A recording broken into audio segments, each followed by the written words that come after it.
Naturally, Japanese Americans were impacted by the effects of the war in the Pacific. Once the Japanese attacked the U.S. in Pearl Harbor, Hawaii, there was fear and suspicion amongst the American people. This was already aided by the long history of anti-Japanese immigration sentiment. The common idea in question was whether the Japanese citizens of the U.S. would side with their home country during the divisive years of the war. Japanese Americans were affected immensely by the daunting distrust their fellow citizens in government had against them. This resulted in them being thrown into internment camps and forced to give up a life of absolute freedom. Franklin D. Roosevelt would sign Executive Order 9066 that would allow the War Department to gather up a little over 100,000 first and third generation Japanese Americans and move them into internment camps scattered throughout the country. These were dubbed war relocation camps, but that title does little to sugarcoat how this hurt the Japanese Americans. The argument most used to justify this order was that the Japanese citizens in the U.S. were thought to still be subjects of a foreign government, therefore not to be trusted.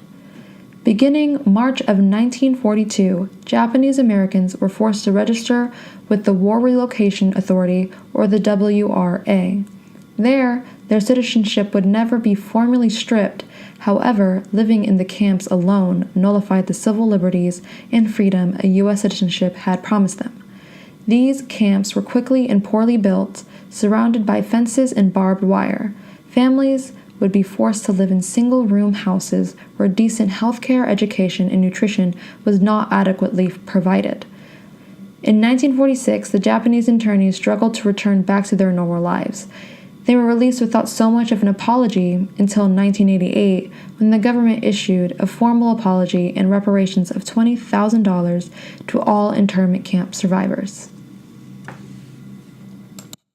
More than 40 years ago, shortly after the bombing of Pearl Harbor, 120,000 persons of Japanese ancestry living in the United States were forcibly removed from their homes and placed in makeshift internment camps.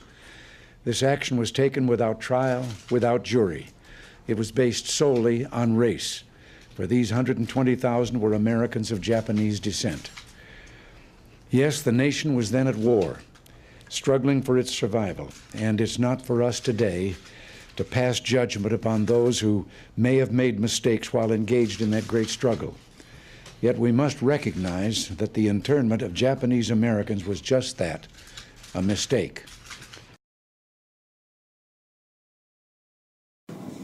In many previous wars, women were often left to take care of what drafted men left behind.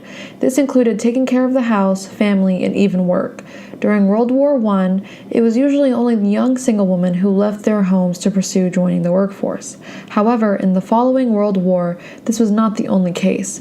More than 6 million women, including those who were married and mothers, took jobs that were considered to be just for men. Some of these jobs included lumberjacks, railroad workers, blacksmiths, toolmakers, engineers, machinists, and tool operators. Daycares were even invented to accommodate the new busy life of the American woman. World War II opened up many work opportunities and discussions for women to benefit from. Since the First World War, they had a strengthened relationship with the government because of their new right to vote. But it was the particular nature of World War II that caused the United States government to target women's labor for the war effort. There was a massive call for help from the mass media for women to join the labor force and even the military to help fight the war in any way they could.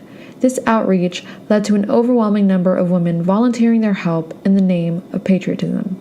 As a result of the growing female workforce, a specific image of women began propagating around the country in the form of Rosie the Riveter. Still used today as a way to show the shift World War II provided for women in the workforce.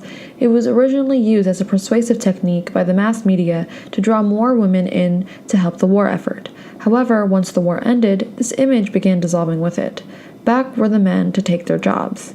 However, even though the war ended and many women did get fired to be replaced by these men, this did not mean the end. Women refused to relinquish their jobs instead of going back to domestic living. Instead, there was a large cry for work and wage equality. A pink collar was formed as jobs such as waitressing, secretaries, department store clerks, and factory workers began being filled by those who did not want to give up the pay and benefits of being a working woman once all the more higher paying and challenging jobs were being taken over by the returning men.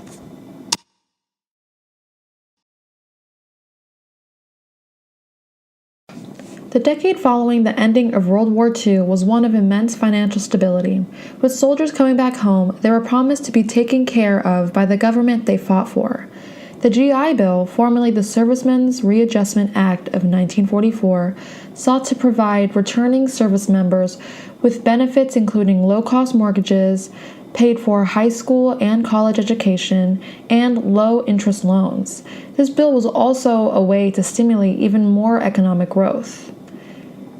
But there were a few flaws, one of the most glaring being the fact African American veterans were not able to reap many of these benefits. The transition back from the war was difficult to say the least. They were not welcomed back with open arms. One of the benefits that was withheld from black veterans that inhibited their success upon return was low-cost mortgages.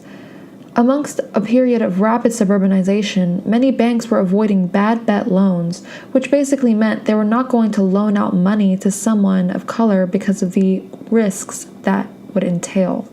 Also, selling a house to a black family would decrease the value of the neighborhood, keeping African American veterans from pursuing the American dream they fought for. The problems black veterans faced during the World War led to a more radicalized civil rights initiative. NAACP members soared during the post-war years. In an unprecedented move, serving President Harry S. Truman issued Executive Order 998 banning discrimination and desegregation in the military. He then went further and commissioned a study later titled To Secure These Rights.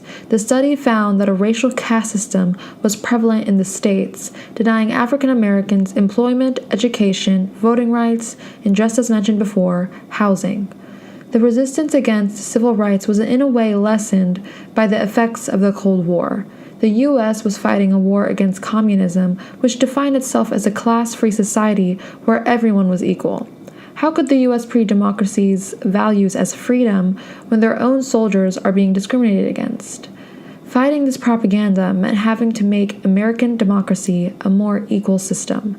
The financial and social turmoil black veterans faced after returning from the war breathed new life and energy into the civil rights movement that made a huge impact on all African Americans in the late 50s and, of course, in the 60s. The ideals of the Cold War slightly lessened the resistance to fighting segregation and discrimination.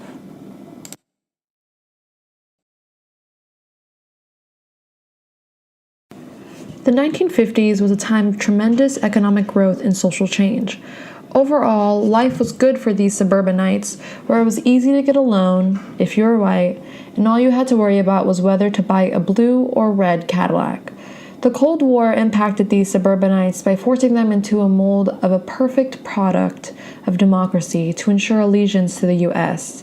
However, this mold was lost on some people, resulting in the rock and roll movement and a generation of writers called the Beat Poets.